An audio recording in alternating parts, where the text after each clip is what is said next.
मूर्ख से पड़ा पाला।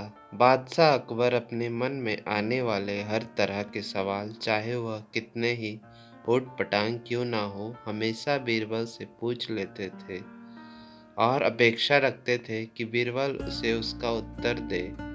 एक बार अकबर और बीरबल साथ में बैठे हुए थे। तब अकबर ने बीरबल से कहा, बीरबल, मुझे एक ख्याल हमेशा ही आता है कि तुम जो इतना बुद्धिशाली हो, तो तुम्हारे जो पिता हैं वह कितने बुद्धिशाली होंगे। और मेरा मन है कि एक दिन तुम्हारे पिता को जरूर मिलूं और देखूं कि वह बुद्धि में तुमसे ही भी बढ़कर है या नहीं। बीरबल ने अकबर से कहा, महाराज, मेरे पिता एकदम सीधे साधे, भोले भाले और गांव देहात में रहने वाले सरल आदमी हैं। उनसे मिलकर आपको कुछ भी हासिल नहीं होगा, इसलिए अच्छा होगा आप उनसे मिलने का ख्याल छोड़ दें। अकबर को लगा बीरबल शायद इसलिए अपने पिता से मिलवाना नहीं चाहता, क्योंकि हो सकता है उसके पिता उससे भी ज़्यादा बुद्धिशाली हों और अपने से ज़्यादा बुद्धिशाली व्यक्ति को मेरे सामने लाकर वह अपना महत्व कम नहीं करना चाहता होगा। अकबर ने बीरबल की एक न सुनी और उसे हुक्म दिया कि अगर 8 दिन में उसने अपने पिता से उन्हें नहीं मिलवाया तो परिणाम अच्छा नहीं होगा। बीरबल के पास और कोई चारा नहीं था, तो बीरबल ने गांव से अपने पिता को संदेश भिजवा कर बुलवा लिया। बीरबल अब सच में दुविधा में था, क्योंकि उसके पिता सच में बहुत सरल और भोले भाले आदमी थे। बीरबल ने अपने पिता को अच्छे नए कपड़े खरीद कर दिए और उन्हें एक बात कही कि चाहे कुछ भी हो जाए, अकबर कुछ भी भला बुरा कहे या गुस्सा करे, आपको उनके सामने बिल्कुल मुंह नहीं खोलना है। बीरबल के पिता अपने बेटे की बात मानकर अकबर के दरबार में गए।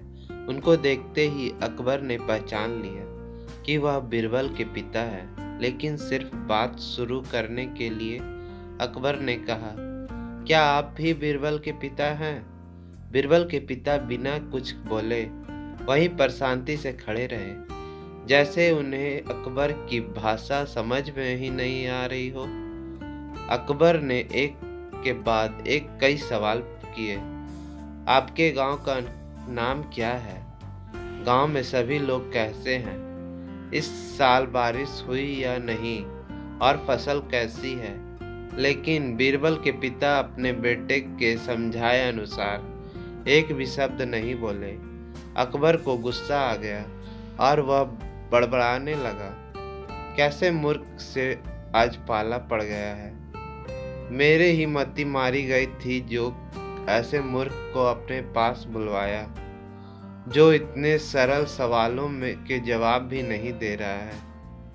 मूर्ख शब्द सुनकर बीरबल के पिता को मन ही मन काफी गुस्सा आया, लेकिन फिर भी वह शांत रहे। आखिरकार अकबर ने उन्हें जाने के लिए कह दिया। वह वहां से चले गए और घर जाकर बेटे बीरबल को सारी बात बताई। बीरबल ने उन्हें समझाकर वापस गांव भेज दिया। 2 दिन बाद जब अकबर बीरबल से मिला तो अकबर बीरबल से पूछने लगा, बीरबल, एक बात बताओ, जब हमारा पाला किसी मूर्ख से पड़ जाए तो उस स्थिति में हमें क्या करना चाहिए और कैसे करना चाहिए? बीरबल इसी मौके की तलाश में था। बीरबल ने तुरंत अकबर को जवाब दिया, महाराज, जब भी हमारा पाला किसी मूर्ख से पड़ जाए तो उस स्थिति में सबसे बेहतर जो हम कर सकते हैं वह है चुप रहना, ठीक उसी तरह जिस तरह से मेरे पिताजी आपके सामने चुप थे। यह सुनकर अकबर का मुंह देखने लायक था, क्योंकि बीरबल ने न सिर्फ अपने पिता का बदला ले लिया था, बल्कि यह भी साबित कर दिया था कि किस सच में अगर कोई मूर्ख है तो वह अकबर है, न कि उसके पिताजी।